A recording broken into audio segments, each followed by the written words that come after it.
Hi and welcome to part 1 of my rear beam refurbal on my Clio 172 Cup.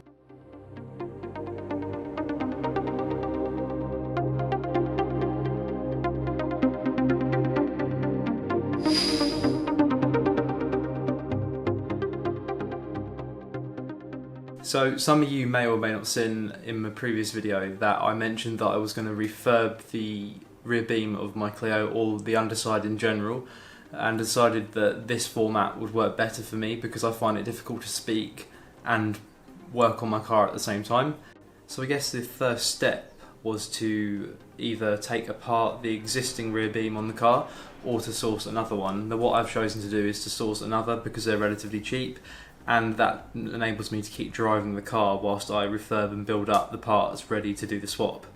The first step to refurbing the rear beam was to really assess what the underside of the car looked like in its existing state and then go from there. So what I did is I took a look underneath, jacked the car up and begun disassembling the rear arb, which is actually an aftermarket part anyway. This had become slightly corroded. I think that it was powder coated from new, however this has started to peel off. So what I did is I started undoing the nuts and bolts that attach that to the car, which just hangs over the rear beam. So I took that off first, started breaking that down.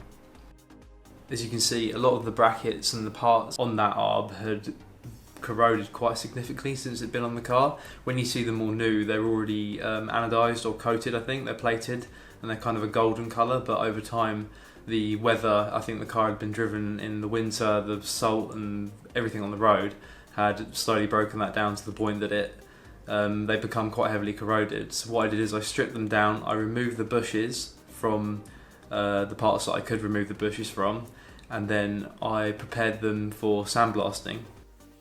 With regards to the existing beam on the car, this is really heavily corroded. I actually managed to pick up a second-hand beam from a forum user for a relatively good price. This was in better condition than my existing beam anyway. However, I was going for almost a factory new finish. So the first step to that was to remove any of the existing hammerite paint that had been hand brushed on and any of the surface rust. This actually took quite some time, probably 5 or 6 hours of prep work, just grinding, flatting back, trying to get into places that I couldn't quite get with a Y-wheel brush on a grinder. But that prep work was worth it in the end for the finished result.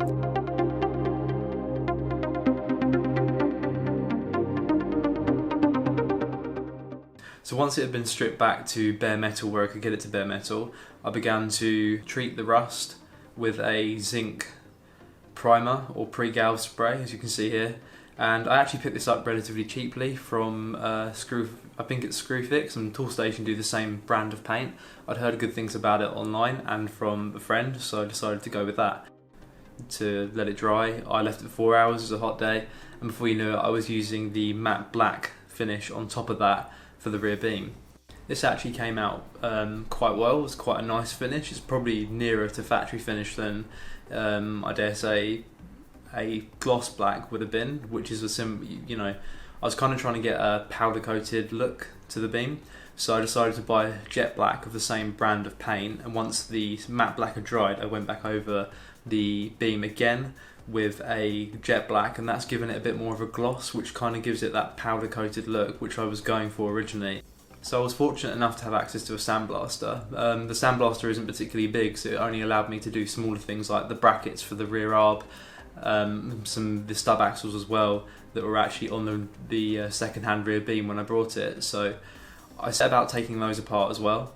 They're actually only attached by 4 bolts either side. I think there's 3 M10 bolts and an M8 bolt as well. So I took these apart. They came off relatively easy. I've heard that this is a real problem to do, or can be a bit of a pain when the beam is still attached to the car, but of course because it's off it makes sense to just do all this now. I actually purchased a Pure Motorsport stub axle spacer kit, which comes with some 10mm spacers to widen the rear track, and it also comes with new bolts and nylon nuts, so it makes sense to kind of replace them all and make it look as fresh as possible whilst it's all off the car.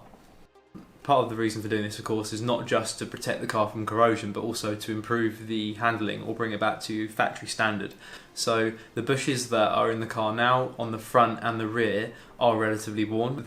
once I got them out, obviously they were disturbed and the rubber started degrading, and you could really see that if I put that back on the car as it was, it probably would have caused problems because it had become disturbed. So it was important just to get those out. So I got the rubber bushes out of the centre, and then removing the actual metal casing that was in the beam pressed in was actually a bit harder. So they were actually so crumpled that they just kind of disintegrated, so I had to chisel them out, which was a bit of a pain. But eventually we got them out and managed to press the new ones in. So here you can see that the new bushes are in. They're purple, so they kind of look cool, and hopefully I'll keep the underside of the car clean enough that they'll show through. It's kind of what I'm going for, is that sort of, not concours level, because that's almost impossible or hard to achieve and drive the car and enjoy it, but just to make it look really factory fresh. As you can probably see here, this is the finished article, if you like, so I'm really happy with the way this has come out. We've got the Powerflex bushes now pressed into the rear beam. We've got the Pure Motorsport stub axle spacer kit on the rear, which will just give us that extra bit of width on the rear track, so push the wheels out slightly more. As you can see now, they're fairly out of the arches anyway compared to standard. This is actually because I'm running 10mm spacers at the moment. I thought whilst it's on there, you get the bolts as well, so why not give it a go? And if it's too wide, what I'll do is I'll simply take the 10mm spacers off of the actual hub, so therefore I've still got the same amount of spacing going on, but I'm getting it from the rear beam itself, which is actually a better way. It's actually less stress on the wheel bearing. So the rear arb actually came out really well too. That was slightly different. All the smaller parts you see here were sandblasted back and then coated in the same process of the pre-gal spray, and then I went for a sparkling silver on top just to kind of create a contrast between the two. Cleaned the bushes up with a bit of warm water and soap, and they came out really well. And then the actual arb itself was grinded back just to remove that top layer of paint that started to peel, and then again same process of spraying with the undercoat and then the finished silver to create this contrast of silver and black and kind of keep it OEM fresh and fitting with the car. So anyway, I hope you enjoyed this video, and make sure you check out part 2 coming soon.